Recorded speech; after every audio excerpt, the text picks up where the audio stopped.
Welcome to Sleep Crime Stories, where the darkest corners of real life unfold as you drift into the night. Tonight, we bring you a chilling tale from the streets of the United States, where loyalty, fear, and betrayal collide. A gang shadow stretched across towns, and one man's thirst for control would leave scars that still haunt families today. So settle in and listen closely. Tonight's story is real, and it is terrifying. Chapter 1, The Shadow of the Streets. The streets of Long Island were quiet, at least on the surface. Streetlights flickered against the cold, damp pavement, casting long shadows that seemed to stretch forever. People passed by unaware of the danger that moved silently in the dark.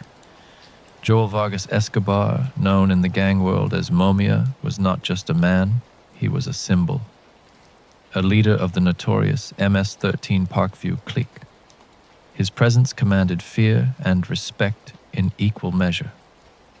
Even within the gang, whispers spoke of his ruthlessness. Every order he gave, every movement he made, carried weight. On a humid summer night in 2019, Joel's eyes scanned the street from a distance, hidden in the shadows. He wasn't alone. Members of his inner circle moved like phantoms behind him. They had one goal: eliminate a rival who dared to challenge their territory. The victim that night was a young man named Luis, a teenager who had unknowingly crossed the line by refusing to pay protection money. For him, it was just a matter of survival. For Joel, it was about power. Chapter 2, First Strike. The gang's car slowed near an abandoned warehouse, the engine rumbling like a predator ready to strike. Joel stepped out, his hood pulled over his face, the faint glow of the streetlight revealing a hardened expression. Around him, gang members moved silently, each one knowing their role. Luis never saw them coming. The attack was swift, controlled, and merciless, yet the focus here is on tension, fear, and suspense, keeping it safe for listening on YouTube. The neighborhood awoke to sirens hours later. Neighbors spoke in hushed tones about shadows moving in the night. Joel's message was clear: disobedience would not be tolerated. Chapter 3, The Gang Expands. Joel's influence spread like wildfire, from Long Island to Nevada. Whispers of the Parkview cliques, ruthlessness reached far and wide. His gang wasn't just a group of street criminals, it was an organized force, coordinating operations, enforcing rules, and eliminating threats. Each member had a role. Some scouted neighborhoods, some collected taxes, and others enforced Joel's orders. Fear was a currency, loyalty was a law, and betrayal was punished severely. Families of victims lived in constant anxiety. Parents kept their children indoors, neighbors avoided streets after dark. Joel's reputation grew, and with it, the list of victims. Chapter 4, Patterns of Fear. Over the months, law enforcement began noticing patterns. Multiple incidents, shootings, assaults, disappearances, linked back to a single gang. Authorities called it Parkview Operations, a network of controlled chaos orchestrated by Joel inside the gang. Tensions simmered. Some members began to question Joel's methods. Others thrived on the power he granted them. The story of the gang was not just one of violence. It was about control, fear, and the psychology of loyalty. Chapter 5, Setting the Stage for Justice. While the street seemed under Joel's control, law enforcement worked silently in the background. The FBI, in coordination with local police, began tracing his movements. Surveillance tips from informants and digital footprints slowly painted a picture of the man behind the terror. Every murder, every intimidation, every act of violence was being meticulously documented. One day the story would catch up to Joel, but for now, the night belonged to him. and the streets whispered his name in fear. Momia, as the gang's influence spread, so did the shadow of fear. But even the darkest night can't last forever, and soon the law would close in.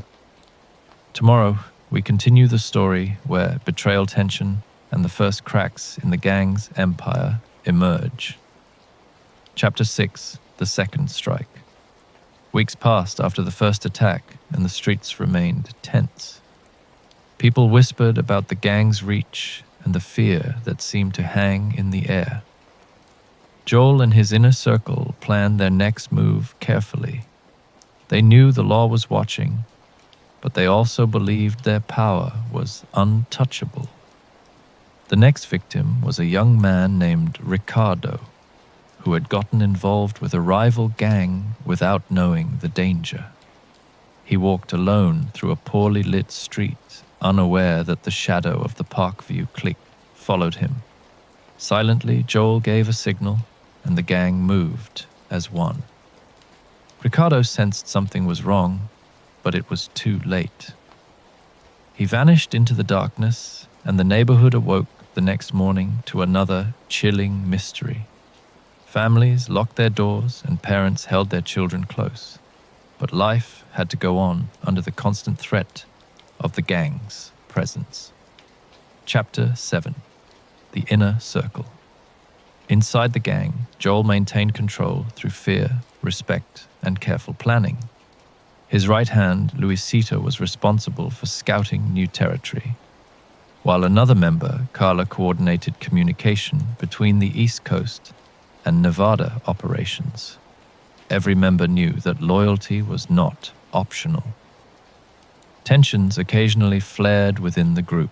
Some younger members questioned Joel's ruthless methods, while others thrived on the adrenaline and power. The psychological grip Joel held over his gang was strong, and he reinforced it with strict rules and swift punishment for betrayal. Chapter 8. Law enforcement begins to move. Law enforcement had begun to piece together the pattern of violence and intimidation. Surveillance teams tracked movement, and digital communications tips from local residents provided key information. Slowly, a picture of Joel's network emerged. The FBI and local police created task forces that would eventually lead to the gang's unraveling. Detectives focused on connecting the dots between disappearances, assaults, and the known members of the Parkview clique. They analyzed travel patterns, phone calls, and relationships among the gang members. Each discovery brought them closer to understanding the scale of Joel's control and the number of people at risk. Chapter 9. The Third Victim. In Los Angeles, the gang extended its influence further. A young woman named Maria found herself in the wrong place at the wrong time. She was connected to a rival clique that threatened Joel's territory. The gang moved with precision, eliminating threats without leaving direct evidence. Her disappearance triggered investigation from local authorities, but the gang operated like a well-oiled machine, keeping their identities hidden. Fear spread among rival groups and civilians alike. Joel reinforced his reputation as untouchable, even as law enforcement closed in Chapter 10, Cracks in the Empire. Even the most powerful empires have cracks, and tension began to build inside the Parkview clique. Some members grew uneasy about the escalating violence and the increasing attention from law enforcement. Rumors of betrayal began to circulate, and trust became fragile. Joel sensed the tension and reminded his gang that loyalty was their only protection. Any sign of weakness would be punished swiftly. The psychological games kept the gang under control, but the pressure from law enforcement was now unavoidable. End of Part 2. Preview. Hook. The gang continued to operate, spreading fear across cities and towns, but the first cracks were beginning to show. The law was assembling its pieces, and soon the shadow of the streets would face its reckoning. Tomorrow the story will reveal deeper betrayal inside the gang, new dangerous targets, and the slow, tightening grip of justice. Chapter 11. The Undercover Eyes. The pressure on Joel and his gang increased as law enforcement stepped up their operations. An undercover agent named Marcus had infiltrated the outskirts of the Parkview clique, posing as a new recruit. His role was risky, every move observed, every word recorded, but it was the key to bringing the gang down. Joel remained unaware of the spy in his midst and continued to expand his operations. Across Long Island, Nevada, and Los Angeles, the gang strengthened its hold. Fear kept rivals in check and civilians silent. Chapter 12. The Fourth Victim. One night, a young man named Antonio failed to follow orders from Joel. He had stolen from another member of the gang and refused to apologize. The consequences were immediate. Joel ordered his inner circle to make an example of him. The attack was swift and carefully planned. Each member of the gang knew their role and executed it flawlessly. The city awoke to another disappearance, and rumors spread like wildfire. The Parkview clique was unstoppable, or so it seemed. Chapter 13. The Web Tightens. Inside the gang, tension grew as Marcus gained trust and began collecting vital information about Joel's operations. Communications, schedules, movements, and plans were slowly being documented. Marcus risked everything, knowing that a single mistake could cost him his life. Meanwhile, law enforcement analyzed the patterns Marcus provided and coordinated surveillance across multiple cities. They began connecting the dots between murders, assaults, and gang activities. Mapping the full extent of the Parkview network was a painstaking process, but each discovery brought them closer to justice. Chapter 14. The Fifth Victim. In Nevada, a local man named Javier became a target of the gang for his connection to a rival operation. Joel ordered his members to intimidate and warn him, but Javier refused to comply. The gang struck under the cover of night. Families awoke to the chilling reality of life under Joel's shadow. Fear was everywhere, and the gang reputation grew stronger with every act of violence. But inside cracks were forming as Marcus gathered evidence from within Chapter 15. The first betrayal. Not all members of the Parkview clique were loyal. Some grew wary of Joel's ruthlessness and began secretly cooperating with law enforcement. Marcus identified one such member named Ricardo, who had been forced to commit crimes against his will. Ricardo provided names, dates, and locations that would become vital evidence. The betrayal added tension inside the gang. Joel began noticing signs of unease among his members, but he couldn't identify the source. The seeds of distrust were planted, and the gang would soon feel the consequences. Chapter 16. Preparing the strike law. Enforcement planned a coordinated operation to take down the gang. Once Marcus had gathered sufficient evidence, federal agents prepared to execute arrests across multiple states. The goal was to dismantle the gang leadership and rescue those trapped under fear. Meanwhile, Joel remained focused on expanding his influence, unaware that the walls around him were closing in. The shadow of the streets was still strong, but the law was moving closer with each passing day. End of Part 3. Preview Hook. The undercover operation had begun to unravel the gang from within. Betrayal was on the horizon, and the gang members could no longer trust each other. Tomorrow, the story will reveal the law, closing in new targets facing danger, and the beginning of the end for Joel's empire. Chapter 17. The Law Strikes. Months of preparation led to the day when law enforcement executed a coordinated operation. Across Long Island, Nevada, and Los Angeles, federal agents moved quietly but decisively. Their goal was to arrest the leaders of the Parkview clique and gather evidence against every member involved. Joel remained unaware of the precise timing, but he sensed unease in his gang. Members grew anxious. Whispers of raids and informants spread quickly. Fear replaced confidence for the first time. Chapter 18. The sixth victim. As the arrests began, a young gang member named Diego tried to escape, but was caught in a violent confrontation with rival members. He had previously questioned Joel's authority, and his hesitation made him a target. The gang struck swiftly to maintain control. Neighbors reported seeing police activity and hearing commotion at night. The streets had never felt so tense. Families stayed indoors, hoping to avoid the violence, but the gang continued to operate, even as law enforcement closed in. Chapter 19. Panic inside the gang. The arrests sent shockwaves through the Parkview clique. Loyalty was tested, and paranoia grew. Some members fled to avoid arrest, while others considered cooperating with the authorities. Joel tried to maintain control, but the foundation of his empire was cracking. The gang members, who remained loyal, followed Joel's orders with hesitation and fear. A climate of distrust replaced the sense of power that had once defined the group. The shadows that had protected them for years were disappearing. Chapter 20.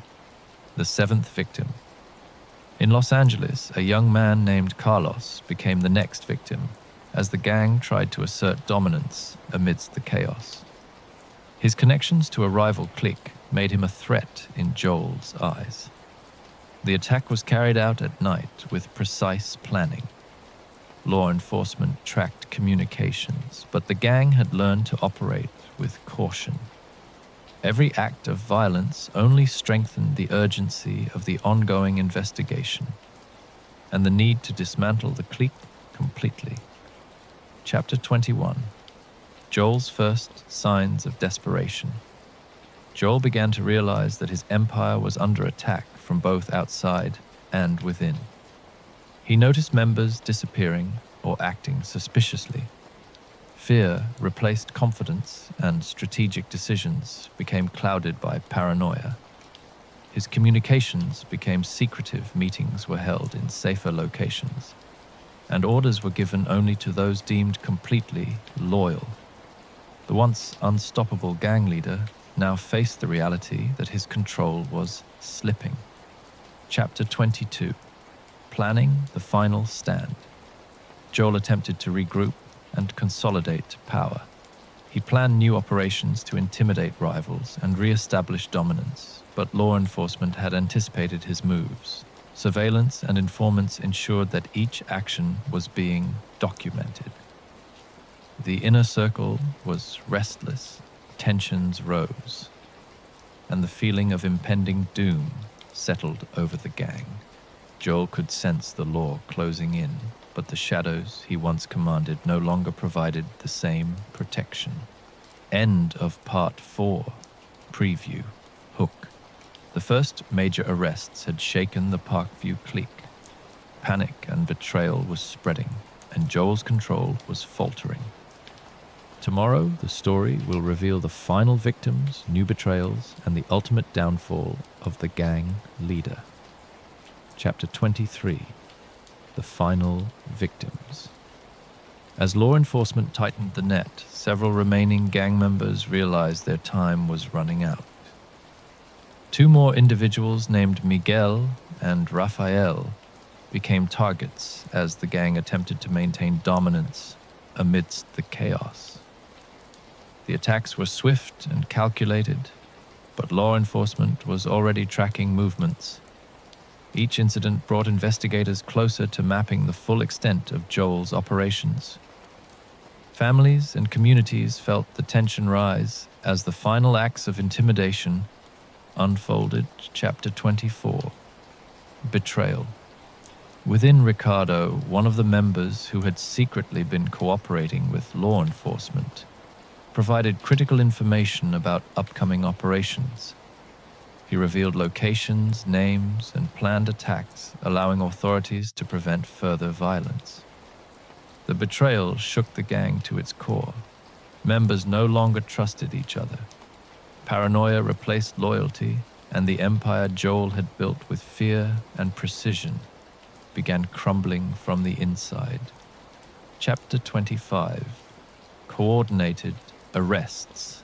Early one morning, federal agents moved to arrest Joel and his remaining inner circle. Across Long Island, Nevada, and Los Angeles, teams simultaneously entered homes, warehouses, and safe houses, capturing those who had evaded law enforcement. Joel attempted to flee, but was intercepted by task force agents.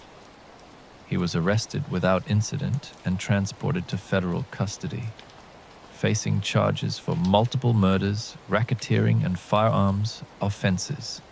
The arrests marked the end of the Parkview clique as a cohesive criminal organization. While some low-level members remained at large, their influence was shattered, and the reign of terror that had gripped communities for years came to an end. Chapter 26. Public reaction news of the arrests spread quickly, and communities breathed a sigh of relief. Families of victims began to find closure, and law enforcement was praised for their meticulous planning and coordination. The story of Joel Vargas Escobar, known as Momia, became a cautionary tale of crime and consequences. Chapter 27. Reflection on the Empire. The downfall of the Parkview clique illustrated the power of organized crime, but also the strength of persistence and investigation. The gang had operated in shadows for years, but law enforcement dedication and courage ultimately brought justice. Joel and his inner circle now faced the consequences of their actions. Those who had relied on fear and intimidation learned that no empire built on terror could last forever. The streets that had once been ruled by fear were slowly reclaiming safety. The gang was dismantled, justice had been served, and the lessons of loyalty, betrayal, and power lingered as a reminder. Tomorrow, the story concludes with final reflections, the aftermath, and the lasting impact on the communities affected aftermath. With Joel and his inner circle in custody, the remnants of the Parkview clique struggled to survive. Many low-level members either fled, joined other gangs, or faced prosecution. Communities once living under fear began slowly returning to normal. Streets where quieter families felt safer, and a sense of relief spread throughout the neighborhoods. Lessons learned. The story of Joel Vargas Escobar and the Parkview clique serves as a reminder of the consequences of crime. Organized gangs may seem untouchable, but persistence, investigation, and courage can dismantle even the most feared groups. Law enforcement learned valuable lessons about infiltration, coordination, and gathering evidence, while communities realized the importance of reporting suspicious activity and supporting those affected by crime. Reflection on the victims. Each victim of the gang represents a life interrupted. A young man named Luis, a teenager named Ricardo, a woman named Maria, and others all became part of a narrative shaped by fear, but also by justice. Their families endured pain, but found some closure, knowing the gang leader was finally behind bars. The story reminds us that crime leaves lasting scars, but accountability can restore hope. Now serving his sentence, and the Parkview clique no longer operates as a cohesive criminal organization. The shadow that once spread across Long Island, Nevada, and Los Angeles has been lifted. The tale of the gang is a story of power control, fear, betrayal, and ultimately justice. It demonstrates that no matter how strong the empire of terror may seem, it can be dismantled through courage, persistence, and law enforcement dedication. Thank you for listening to this sleep crime story. We hope you found the story gripping and thought-provoking. Remember, the real world can be dark, but awareness and vigilance help communities stay safe. Join us again for more true crime stories designed to captivate and immerse you as you drift into the night. The town of Ashwood was now on edge. People did not leave their homes at night. The streets were empty and silent, except for the occasional passing car. The shadows seemed darker and longer. Residents whispered about figures watching from alleys and empty lots. No one knew who would be next. Detective Lucas Hayes was gone, leaving the town with no clear lead. The police were baffled. The figurines continued to appear at homes and businesses, each one posed differently as if studying the space. Observing the collector was methodical, careful, and terrifying. A young man named Adam Richards lived alone on Pine Street. One night, as he returned from his job, he noticed a shadow across the street, a tall figure in black, standing perfectly still watching him. He froze, and the figure did not move. After several seconds, Adam ran inside and locked the door. His heart raced as he noticed a small black figurine on the welcome mat staring at his apartment. He called the police, but when officers arrived, the figurine was gone. They searched the block, but there was no sign of the figure or anyone else. No footprints, no clues, nothing. Adam barely slept that night, and every creak in his apartment made him jump. Meanwhile, the town began to notice a pattern. Every disappearance or sighting was connected to the placement of the figurines. They appeared days or hours before someone vanished. The collector was not random. He selected his targets carefully and stalked them before taking them. Lucas Hayes had documented these cases before his disappearance. He had realized the killer was mapping the town through the figurines, creating a network of observation and fear. Each figurine represented a home, a person, a target. The collector was patient, waiting for the right moment. Residents began sharing stories of the tall figure, watching silently from streets, fire escapes, and alleyways. Some claimed to see him reflected in windows. Some said he vanished the moment they tried to look directly at him. His presence was almost supernatural and impossible to catch. Adam stayed awake all night, terrified. He watched every movement from his apartment. He tried to block the windows and doors, but still he felt the eyes of the collector. Watching, learning, waiting. The next morning, a neighbor found another figurine on Adam's porch, posed with its arms crossed and its head tilted as if judging him. The police tried to warn the residents, but the figurines seemed to appear faster than anyone could react. The town was in a state of constant paranoia. The collector had shown that no one was safe, and everyone was vulnerable. Stories of previous victims spread. The first one. Clara Benson had vanished, leaving only the figurine in her apartment. Lucas Hayes disappeared, leaving his own figurine behind.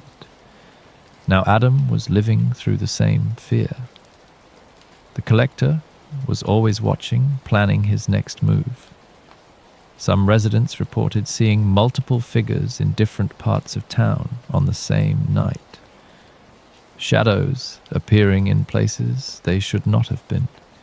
The town began locking all doors and windows, keeping lights on constantly, but nothing seemed to stop him. The collector's presence was psychological as much as physical. He did not need to attack in public. His fear spread faster than the disappearances. The figurines were enough to terrify the town. People avoided their routines. Some stopped going to work. Others refused to leave their homes for days. The terror was pervasive and invisible. Adam finally realized that he could not ignore the figurine.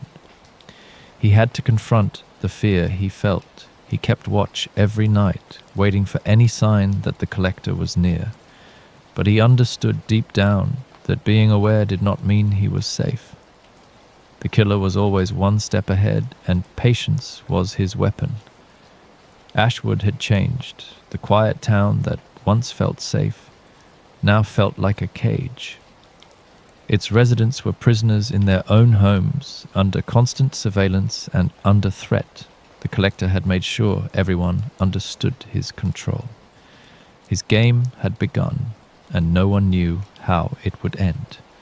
And so the town waited. Each night the shadows lengthened. Each day the fear grew, and the collector continued his silent collection, observing, planning, striking only when the moment was perfect. The town of Ashwood was gripped by fear. Every night the streets were empty. Lights stayed on in homes long past bedtime, and shadows seemed to stretch unnaturally across the pavement. Residents whispered to each other about tall figures in black standing silently in the distance, watching, waiting. A young woman named Lily Grant lived alone on Cedar Street. She had heard the stories of Clara Benson and the disappeared detective Lucas Hayes. She had seen the small black figurines in her neighbors' windows and on their doorsteps. She thought she was safe, until one night the terror came to her doorstep. It was 11:47 p.m. when Lily returned from her job at the local diner. The streets were foggy and empty. She felt the familiar prickle at the back of her neck, as if someone had been following her. All at once, she noticed movement across the street. A tall figure dressed in black, standing perfectly still, its face hidden in the shadows. She froze. Her heart raced. She remembered the stories of previous victims. The figure did not move, but she felt it watching her every step. She tried to walk faster, but her legs felt heavy and unsteady. She reached her front door, fumbled with her keys, and looked back. The figure was gone. Inside her apartment, she felt safe for only a few minutes. Then she noticed it, the small black figurine sitting on her kitchen counter, arms crossed, head tilted, watching. Lily screamed silently, but no one was there to hear her. She called the police, but by the time they arrived, the figurine had vanished. No fingerprints, no signs of forced entry, nothing. The terror in Ashwood was spreading. Residents were now afraid to leave their homes. Some would not answer their doors at night. Some slept with lights on and doors locked to the point of exhaustion. The collector had made the town his playground and fear his weapon. Detective Hayes had documented the patterns before he disappeared. But now the police were left with only stories. The figurines were always placed before disappearances. They were the warning, the signature, the message that the collector was watching. Another resident, Adam Richards, had a close encounter.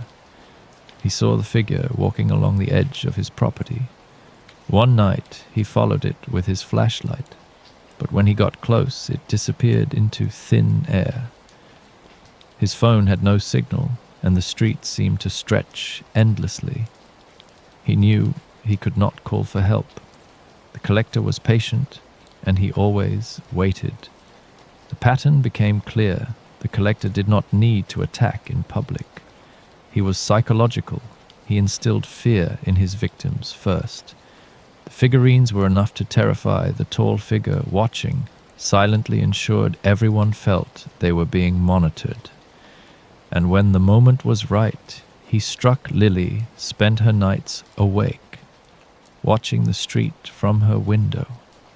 She tried to convince herself that the figure would not return, but the figurine returned each night, sometimes on her windowsill, sometimes in her mailbox, always positioned differently as if mocking her. Each time she moved, it disappeared, only to reappear in another location. Ashwood was now a town of shadows. Each resident watched each other and themselves. The collector's presence was invisible yet undeniable. People reported fleeting glimpses of the figure behind trees on rooftops across the street. Even when no one else was outside, some said they could hear faint tapping at their windows late at night. The psychological terror had escalated to a constant state of alert. The town was trapped in fear. The streets remained empty. The darkness felt alive and moving, and the collector continued to watch and wait. He was everywhere and nowhere at the same time, patient, calculating, and merciless. And Ashwood residents understood that they were all part of a game from which there was no escape.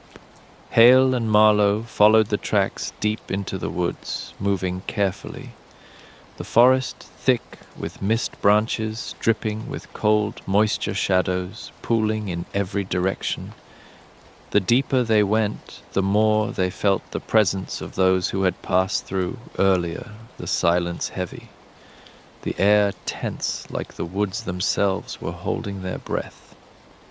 Then Hale spotted a small trail of fabric caught on a branch. Dark material similar to tactical clothing, used by trained groups ahead. They heard the faint sound of movement, faint but real. They approached slowly when suddenly a figure dashed through the trees, disappearing before they could see his face. Hale sprinted after him, dodging branches, leaping over fallen logs, but the forest twisted and turned, swallowing the fleeing figure until he was gone. But Hale had seen enough to confirm it. The gang was not only present, they were preparing something large, something coordinated, something deadly if not stopped in time. The investigation escalated into a full-scale operation. Drones deployed, officers stationed at every exit out of town. Experts brought in to analyze the symbol and the communication style used by the gang. Hale and Marlowe barely slept, working through the night, piecing together. Intercepted radio frequencies, coded messages and sightings from nearby towns.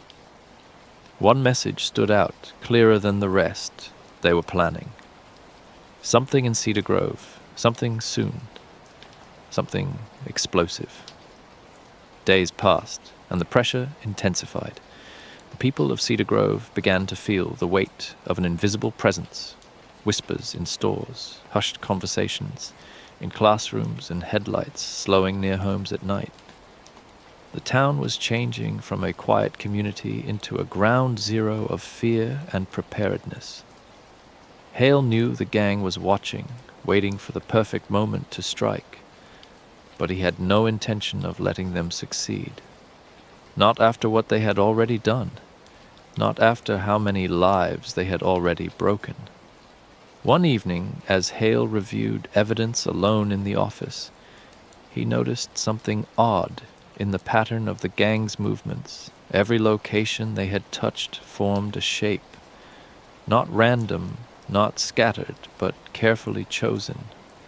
The points connected, forming a path leading to one place. The old lumber mill on the outskirts of town, abandoned for years, isolated, surrounded by forest, the perfect location for a hidden base, a meeting point, or worse, a staging ground for whatever operation they were planning. Hale grabbed his gear and contacted Marlowe, telling her to meet him at the mill. The rain began again, thunder low and distant like a warning, but Hale drove quickly, determination in his veins. When he arrived, the mill stood silent, massive, and shadowed its broken windows, staring like empty eyes. Hale moved carefully, approaching from the side, staying low, using the darkness as cover. When Marlowe arrived moments later, they exchanged a silent nod and entered through a side door. Inside, the air was cold, thick with dust, and the faint scent of gasoline, the floor marked with footprints, many of them recent. They moved deeper into the building, hearing faint shuffling sounds ahead. Then voices low, rough, calculating Hale and Marlowe, hid behind a stack of old lumber. Peering through the gaps, they saw 3 men standing near a large table maps, spread out weapons, partially assembled gear, organized in precise rows. This was it. This was a major cell of the gang, and they were preparing for something big. Hale studied their faces, memorizing every detail.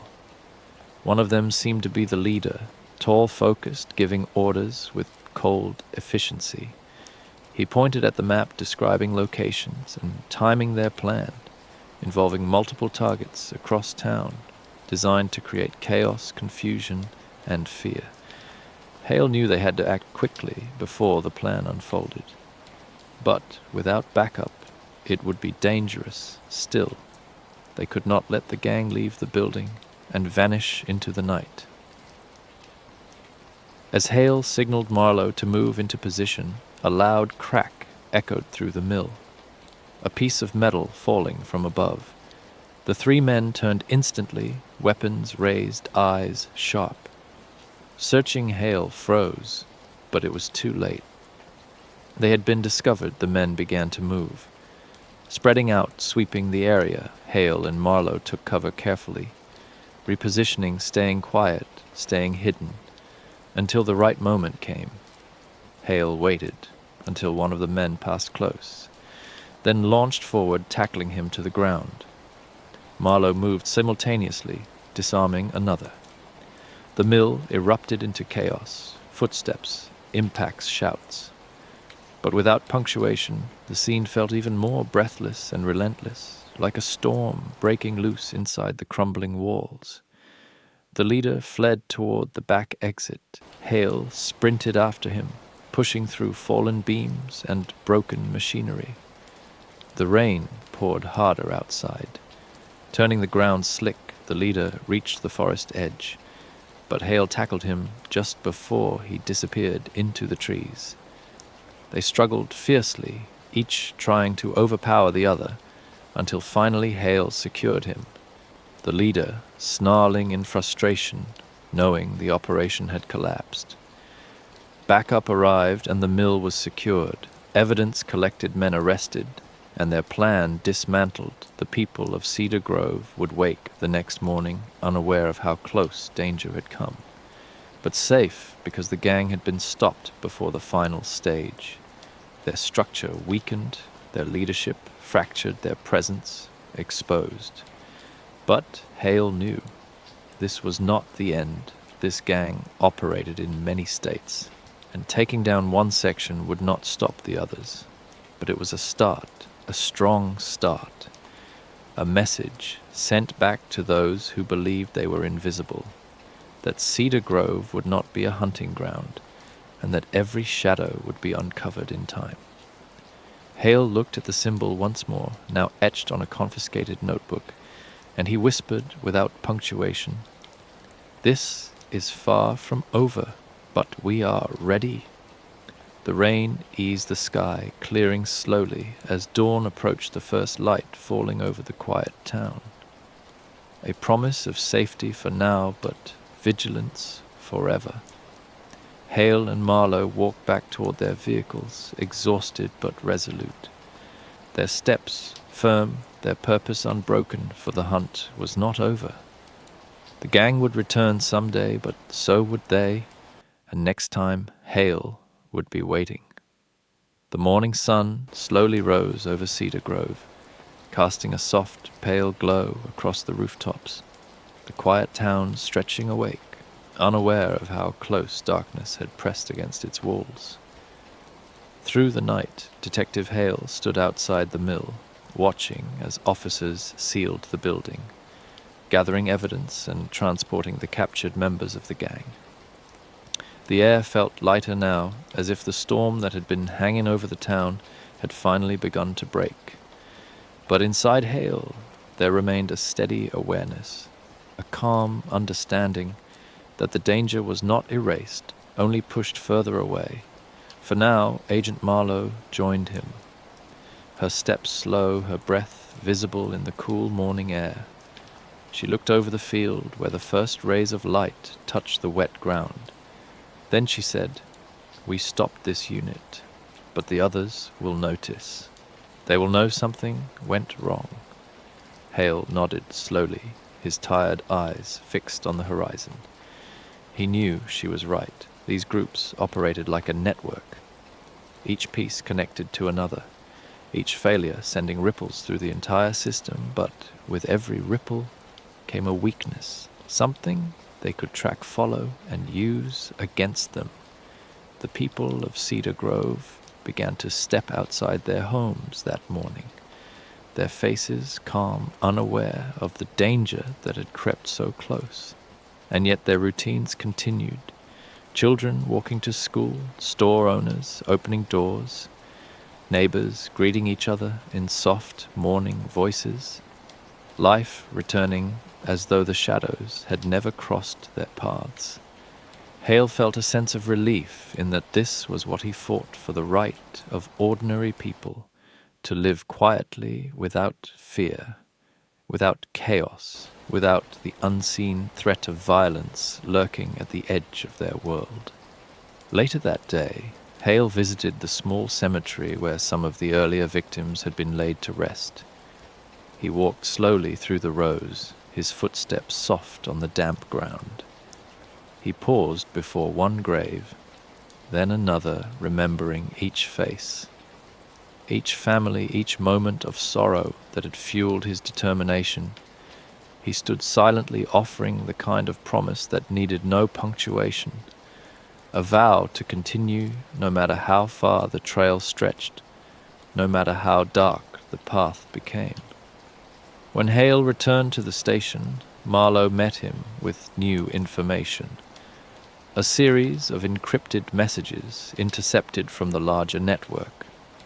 The gang had realized their operation in Cedar Grove had collapsed, and they were beginning to shift resources, retreating, regrouping, trying to cover their tracks. But in doing so, they had exposed new patterns, new symbols, new trails. Hale studied the map on the wall, seeing the lines reach out like veins, connecting state to state and town to town. And he knew then that this was not just a case. It was a mission, one that would take time, patience, and unyielding resolve. But Cedar Grove was safe again, and that mattered more than anything. The people could sleep without fear, the streets could return to silence, and the rain could fall without carrying danger in its rhythm. The town had endured its darkest chapter and survived.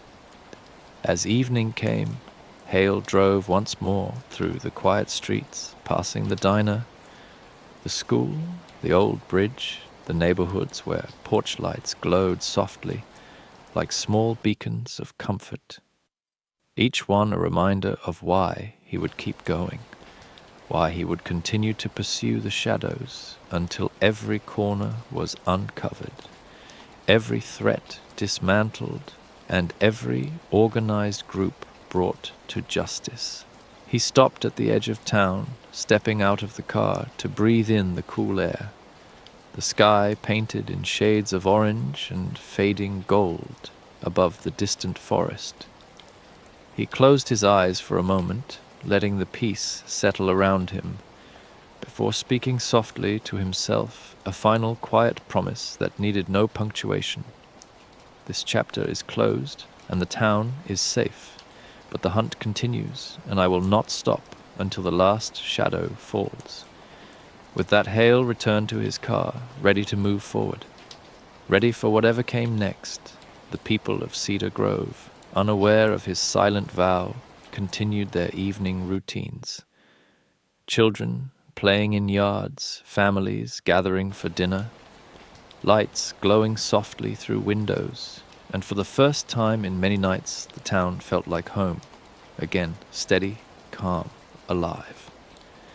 And so the story of Cedar Grove came to a close, a chapter of fear, resilience, and justice, a night where danger had risen and a dawn where hope returned. Detective Hale and Agent Marlowe driving toward the road ahead, knowing their work was not finished, but knowing too that they had protected the town that had trusted them, and that was enough to guide them into whatever darkness they would face next. The shadows had been pushed back. The gang fractured, the killer stopped, and Cedar Grove was once again a safe place to sleep, a safe place to breathe, a safe place to live. And that is where the story ends.